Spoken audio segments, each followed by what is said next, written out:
Hello friends, आज का video जो है डीपी पटेल जी के क्वेश्चन पे है। क्वेश्चन कुछ ऐसे है। Sir, old model Wagon R में एसी ऑन करने पे चू चू के नॉइस आती है और चेक इंजन लाइट ऑन हो जाती है।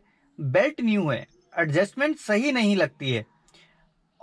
एसी ऑफ करने पर लाइट चली जाती है। क्या प्रॉब्लम है और क्या कैसे सही करें? सेम इसी तरह से मिलता जुलता एक क्वेश्चन और है मेरे पास। क्वेश्चन है गौरव भट्ट जी का। सर, मेरे पास शेवरलेट स्पार्क है। उसका जब एसी ऑन करता हूं तो चू चू की आवाज आती है बेल्ट से, फिर जब एसी बंद करता हूं तो चली जाती है। मैंने 6 महीने पहले ही बेल्ट चेंज करवाई थी, तब भी ऐसी ही आवाज आ रही थी। तो पहले तो आप ये समझ लीजिए, कोई भी अगर मैं रिप्लाई देता हूं तो जरूरी नहीं कि सिर्फ वो एक ही गाड़ी के लिए हो। मैं बेसिक चीज एक्सप्लेन करता हूं, आपको समझने की जरूरत है कि ये सारी गाड़ियों पे अप्लाई होता है। अब ये जो चूचू की नॉइस आ रही है, ये क्यों आ रही है? इनका कहना है कि इन्होंने बेल्ट भी चेंज कराई है। ये जो नॉइस आती है एक्चुअल में बेल्ट के लूज हो जाने पे आ रही होगी, और कई बार बेल्ट के टेंशनर से भी आ रही होगी। बेल्ट कुछ इस तरह से होगी। ये बेल्ट है, ऐसे इसमें ग्रुप्स बने होते हैं और इस तरह से पुली बनी होगी। जैसे ये वाटर पंप की पुली है, इसी तरह से होगी हमारी एसी की पुली। और साथ में हमारा अल्टरनेटर, और भी हो सकता है कि पावर स्टेयरिंग है, हाइड्रोलिक स्टेयरिंग है, तो उसमें हाइड्रोलिक का भी हो सकता है। तो इस तरह से बेल्ट चढ़ी होगी।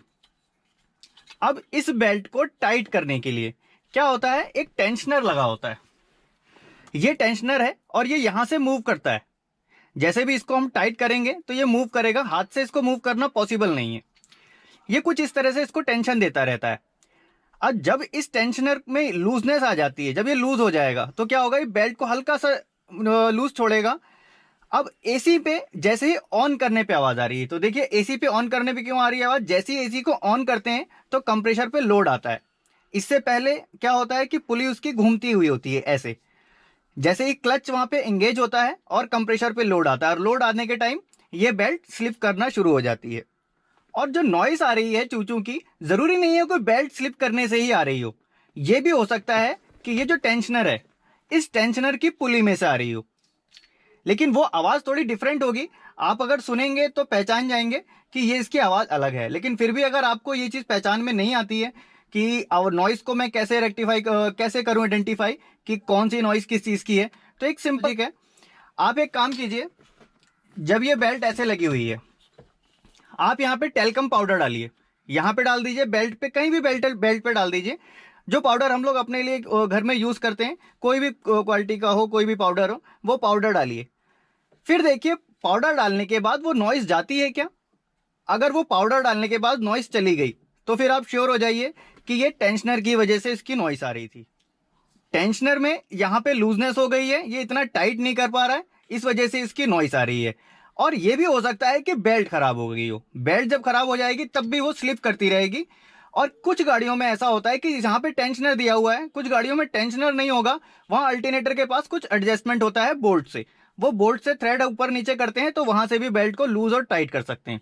कहने का मकसद ये है कि इस बेल्ट की लूजनेस इन वजह से है, और जो इसकी नॉइस है वो थोड़ी सी डिफरेंट होती है। वो मैंने बता दिया आप लोगों को कि कैसे पहचान सकते हैं। अब इन केस अगर बेल्ट आपकी खराब होती है तो बेल्ट कैसे होगी, जब आप इस तरह से करेंगे तो यहां पे आपको क्रैक्स दिखेंगे।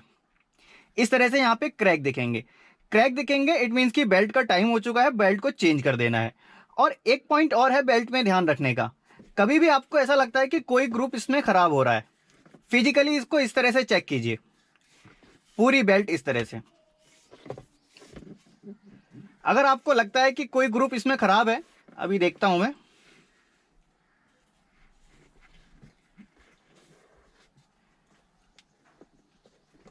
इसमें कोई ग्रुप ऐसा खराब नहीं है। लेकिन अगर लगता है कि आपको ये थ्रेड, ये कुछ ऐसा ग्रुप, ये कुछ मिस है, कहीं से चटका हुआ है, तो उस बेल्ट को चेंज कर दीजिए।